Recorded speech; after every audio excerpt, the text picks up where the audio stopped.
अस्सलाम वालेकुम। हमारा टॉपिक 7 चल रहा था, corporation of retain earning, and question number 1 जो है वो कंप्लीट हो गया था। अब हम क्वेश्चन नंबर 2 देखते हैं। क्वेश्चन नंबर 2 में कह रहे हैं the shareholders equity of mister Hussain corporation limited at July 1, 2020 appear as follows. ठीक है, ये कुछ मिस्टर हुसैन कॉर्पोरेशन की शेयर होल्डर्स इक्विटी है, ऑर्डिनरी शेयर कैपिटल है, प्रीमियम है शेयर पर, reserve for plan expansion, retain earning in appropriate 2,60,000। Ordinary share capital है, उस पर प्रीमियम भी है, प्लान एक्सपेंशन के लिए रिजर्व भी उन्होंने करके रखा हुआ और रिटेन अर्निंग भी उनके पास 2,60,000 की। The following transaction accrued during the year ended 30 जून 2021। 30 जून 2021 में कुछ ट्रांजेक्शन्स हुई हैं जो कि ये रही। ठीक है, और ये ट्रांजेक्शन्स यहाँ तक है 20 जून तक। Okay, required generalized the above transaction in a proper form of journal. वही सिंपल हमारी रिक्वायर्ड जर्नल एंट्रीज हमने बनानी है। जर्नल एंट्रीज के लिए देखिए यहाँ पे मैंने सिर्फ नेम वगैरह मेंशन कर दिया, आप पूरा कंपनी का नाम वगैरह लिखिएगा, जर्नल एंट्रीज लिखिएगा, ये ट्रांजेक्शन किस डेट की, 30 जून 2021 की, ये आप मेंशन करिएगा। ठीक है, और आप फिर स्टार्ट करेंगे जर्नल एंट्रीज। जर्नल एंट्रीज जो स्टार्ट हो रही हैं वो हो रही हैं 15 जुलाई से। अ कैश डिविडेंड ऑफ ₹2 पर शेयर वॉज डिक्लेयर। ठीक है, कैश डिविडेंड जो है वो डिक्लेयर किया गया है। कैश डिविडेंड जो वो डिक्लेयर किया गया है कितना, 2 पर शेयर का। तो हमें इसके शेयर्स कहाँ से मिलेंगे, हमें इसके शेयर ऑर्डिनरी शेयर कैपिटल से मिलेंगे। 8 लाख के पार वैल्यू नहीं बताई, इट्स मीन कि वो 10 ही है। तो 8 लाख को आप 10 से डिवाइड करेंगे, आपको शेयर्स पता चल जाएंगे।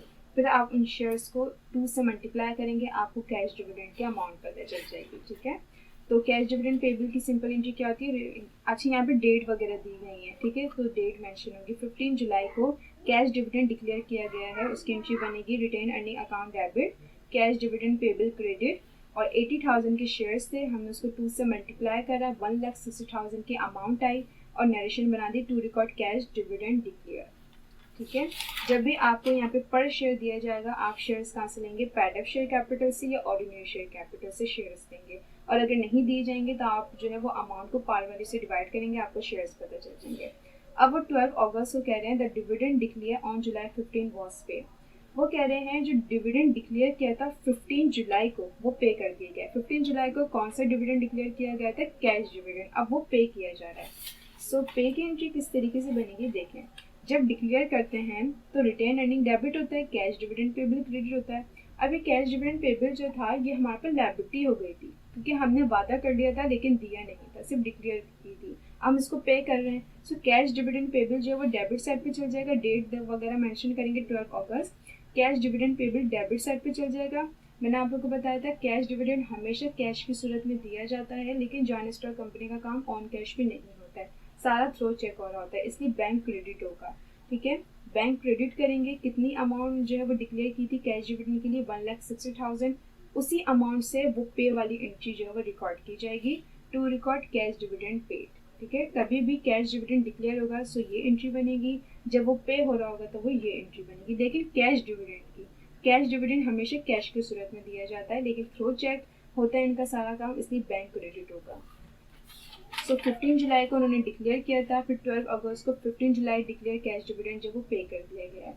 अब 4 सितंबर reserve for plan expansion was increase by 5,000।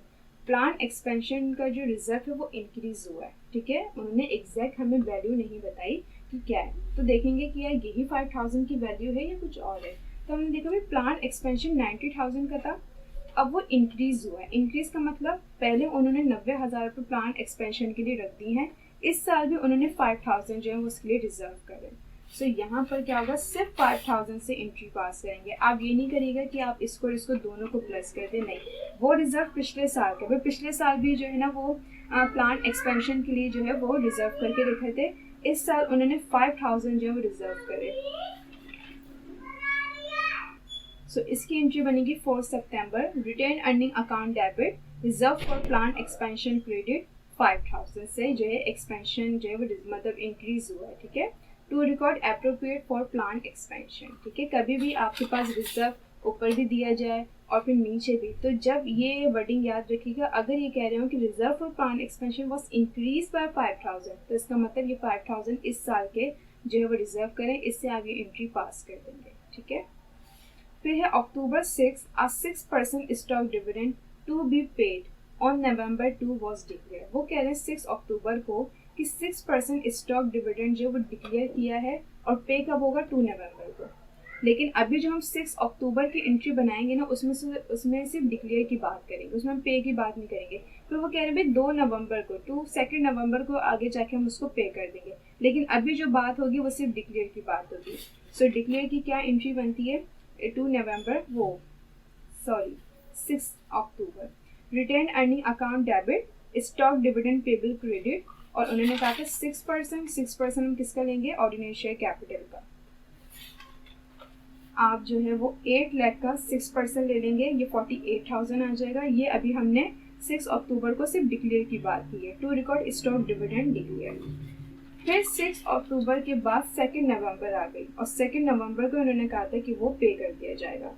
सो उन्होंने कहा भाई अलॉटमेंट का मतलब ऑनरशिप दे रहे हैं, क्योंकि स्टॉक डिविडेंड शेयर की सूरत में दिया जाता है, मतलब उनको और ऑनरशिप दी जा रही होती है। तो allotment was made for the plugging bag of profit declare above was made. ये पूरी वर्डिंग वही कहलाएगी कि ऑनरशिप दे रहे हैं 6 अक्टूबर को जो स्टॉक डिविडेंड जो डिक्लेयर किया था, अब हम उसको पे कर रहे हैं। सो स्टॉक डिविडेंड जैसे कैश डिविडेंड की एंट्री बनी थी, एग्जैक्ट वही एंट्री बनेगी, बस क्या फ़र्क होगा कि ordinary share capital credit side पर आएगा और stock dividend payable debit side पर।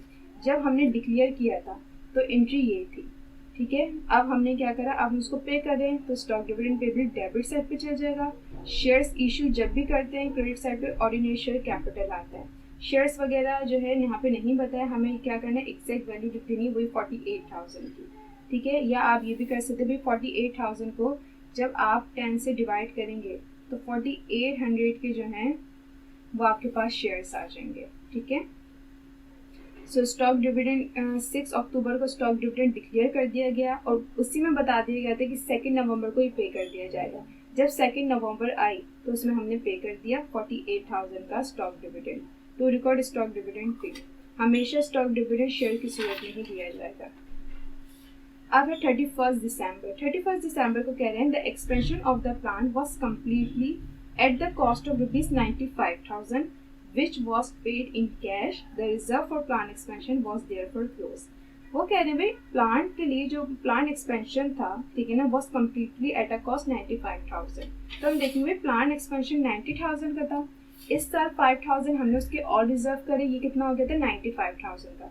तो वो कह रहे हैं भाई प्लांट एक्सपेंशन के लिए जो हमें अमाउंट चाहिए थी ना वो 95,000 की चाहिए थी, जो कि वो कंप्लीट हो गई है। अब हमने उसको पे कर दिया। पे का मतलब हमने वो मशीन खरीद ली है, ठीक है। तो प्लान एक्सपेंशन पहले 90,000 का था, 5,000 हमने इस साल और उसके लिए रिजर्व कर दिए, टोटल उसकी कॉस्ट हो गई 95,000 और वो पे कर दिया गया। और नीचे एक लाइन कह दी है कि reserve for plan expansion was therefore close, इसलिए प्लान एक्सपेंशन का जो रिजर्व था वो क्लोज कर दिया गया था। सो 31 दिसंबर की एंट्री क्या होगी, जब भी हम रिजर्व की एंट्री बनाते हैं तो क्या करते हैं कि वो जो रिजर्व होता है वो कोई भी रिजर्व हो, प्लान एक्सपेंशन और कॉन्टेंजेंसी, सो वो सब क्रेडिट साइड पर होता है और डेबिट साइड पर रिटेन अर्निंग होता है। लेकिन जब रिजर्व क्लोज कर दिया जाता है तो वो एंट्री जो है वो पलट जाती है, रिवर्स हो जाती है, ठीक है।